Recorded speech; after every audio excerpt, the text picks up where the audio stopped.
Bonjour et... Bon-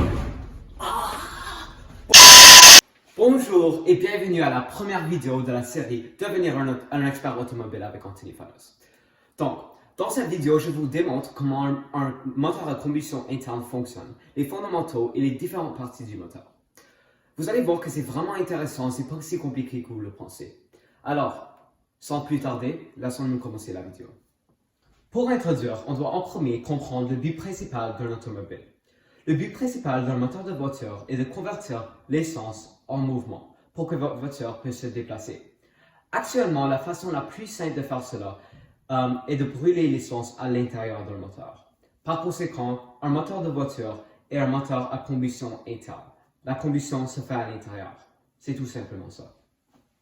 Le principe de tout moteur à combustion interne alternative est si vous mettez une petite quantité de carburant à haute densité énergétique, comme l'essence, dans un petit espace clos et que vous l'allumez, une quantité incroyable d'énergie se libérera sous forme de gaz en expansion. Maintenant, cette énergie peut être utilisée à des fins très intéressantes. Par exemple, si vous pouvez créer un cycle qui vous permet de déclencher des explosions comme celle-ci des centaines de fois par minute et que vous pouvez l'exploiter d'une manière utile, ce que vous avez, c'est le cœur d'un moteur de voiture.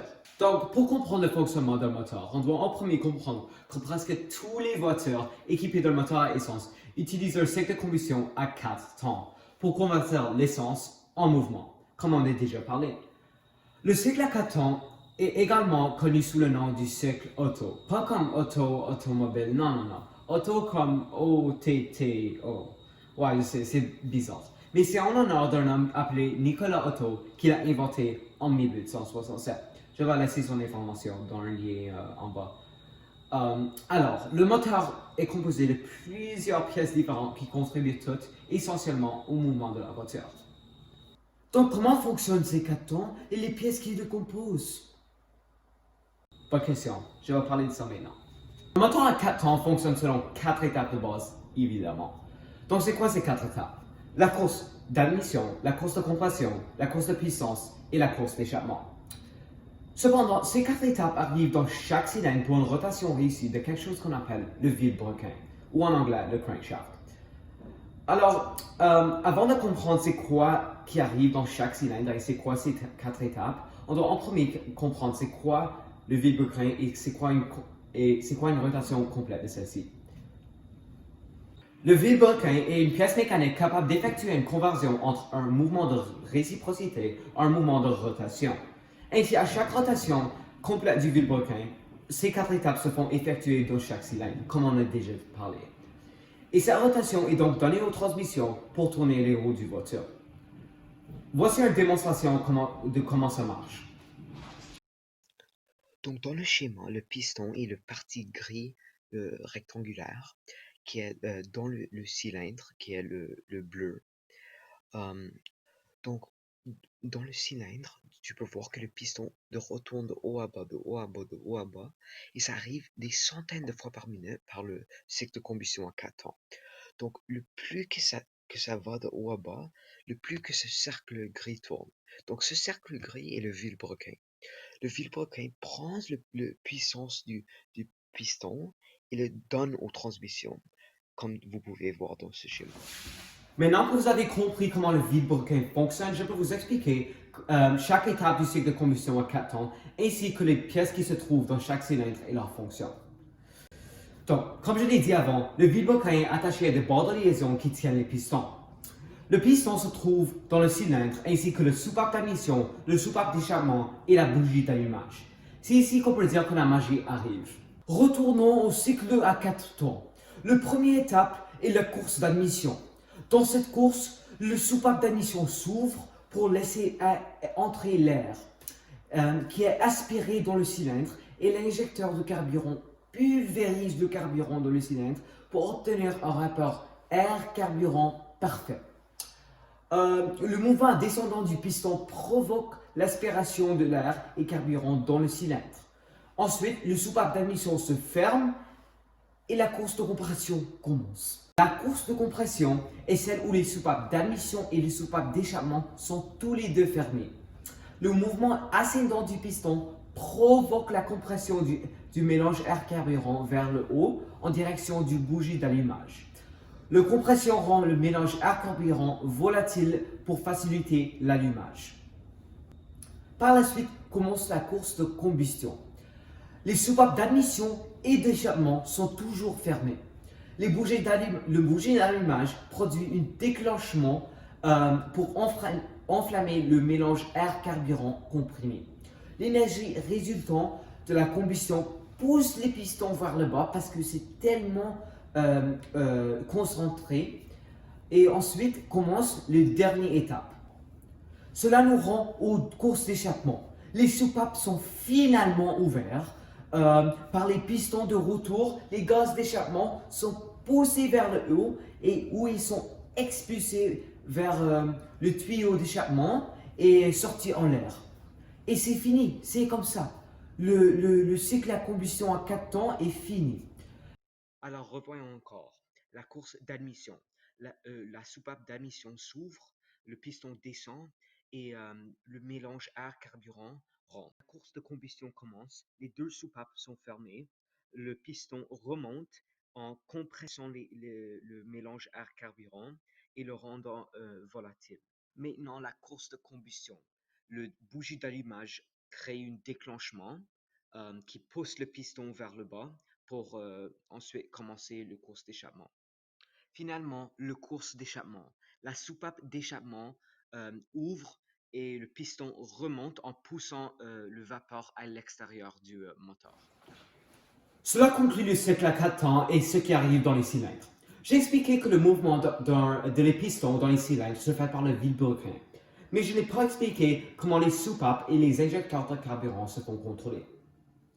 Celles-ci se font contrôler par quelque chose appelé l'arbre à cames. Un arbre à cames est une longue barre tournante avec des lobes excentriques de forme ovoïde. Dans un moteur SOHC ou HC, il y a seulement un arbre à cames par ligne de cylindre et 2 valves par cylindre. Car l'arbre à cames a des lobes pour le soupape d'admission et le soupape d'échappement qui sont placés l'un à l'opposé de l'autre pour contrôler que chaque valve ouvre à les bons temps. Pour un moteur DOHC où il y a 2 arbres à cames par ligne de cylindre et 4 valves par cylindre et donc plus de puissance, les arbres à cames se font face l'un et l'autre où les lobes sont placés comme cela. Pour contrôler la synchronisation de l'arbre à cames et du vilebrequin, ils sont attachés par la courroie de distribution ainsi que les chaînes et des engrenages, qui sont synchronisés avec le mouvement du vilebrequin. En d'autres mots, le vilebrequin entraîne l'arbre à cames. Cela signifie que le calage de l'ouverture des soupapes correspond exactement au cycle du moteur, ce qui évite tout dommage aux soupapes ou aux cylindres. Le courant de distribution est aussi attaché à quelque chose appelé l'alternateur, qui est ce qui donne l'électricité aux voitures en changeant l'énergie mécanique en énergie électrique. Le nombre de cylindres typiques dans une voiture peut varier de 4, 6, 8 ou même 12. Ainsi, lorsque vous entendez qu'un moteur est V6 ou V8 ou i4, tout ce que ça veut simplement dire, c'est le nombre de cylindres que possède le moteur et leur disposition. Donc, les cylindres peuvent être disposés sous le capot en ligne droite, en 2 rangées ou à plat. Les moteurs dont les cylindres sont disposés en ligne droite sont appelés moteurs en ligne et sont généralement référés à comme i4 ou L4. Ces moteurs sont généralement moins de 6 cylindres. Les moteurs à 2 rangées sont appelés des moteurs en V parce qu'ils sont placés en V, comme ça. Et ils sont généralement 6 cylindres ou plus. Donc dans les moteurs à V, comme on a parlé de avant, il va toujours avoir au moins 2 arbres à cames.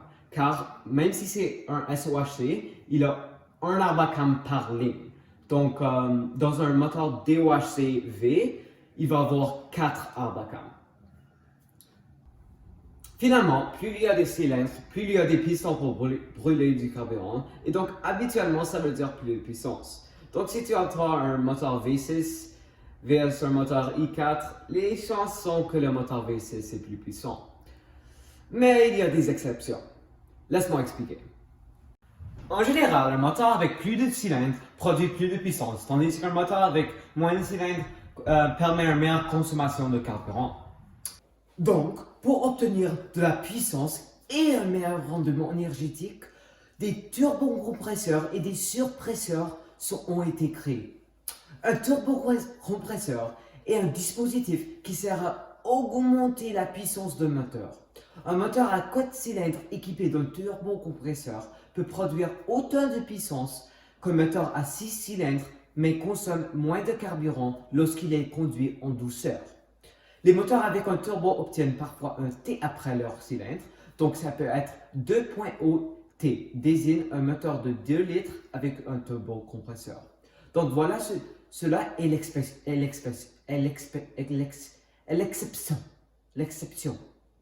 Ok, je retourne à l'autre garçon. Enfin, les dernières parties du moteur sont le bloc moteur, le ventilateur du moteur et le quartier d'huile. Le bloc moteur est le corps même du moteur. Souvent fait en aluminium ou en fer, il comporte toutes les pièces du moteur. Donc, il a beaucoup de trous pour contenir les cylindres, ainsi que des trous pour fournir du lubrification à travers l'eau et l'huile. Le quartier d'huile et le pompe d'huile. Le quartier d'huile est une boîte métallique qui recouvre le fond du bloc moteur et retient l'huile lorsqu'elle ne circule pas dans le moteur. Le pompe d'huile possède un tube de récupération qui se suspend dans le quartier et aspire l'huile. Une fois utilisée, l'huile retombe dans le quartier et ça continue comme ça, comme un cercle. Enfin, le système de ventilation. Le système de ventilation comporte deux choses, le ventilateur et le radiateur. Tous les deux sont essentiels au fonctionnement du moteur car ils assurent qu'il ne se surchauffe pas. Donc, le ventilateur fonctionne à forcer le flux d'air dans le moteur pour assurer que rien n'arrive et le radiateur prend le chaud du moteur et le jette à l'extérieur. Tous les deux sont contrôlés par l'ordinateur du moteur ou quelque chose qu'on appelle l'embrayage qu'on va parler dans mon deuxième vidéo. Et voilà, c'est tout ce que vous avez besoin de savoir sur le fonctionnement d'un moteur. Vraiment, c'est tout? C'est comme ça qu'une voiture fonctionne? C'est comme ça que fonctionne votre vie. Oui, c'est tout. C'est comme ça qu'il fonctionne. Oui. Oui, c'est tout. C'est comme ça que fonctionne votre véhicule. Et Ah!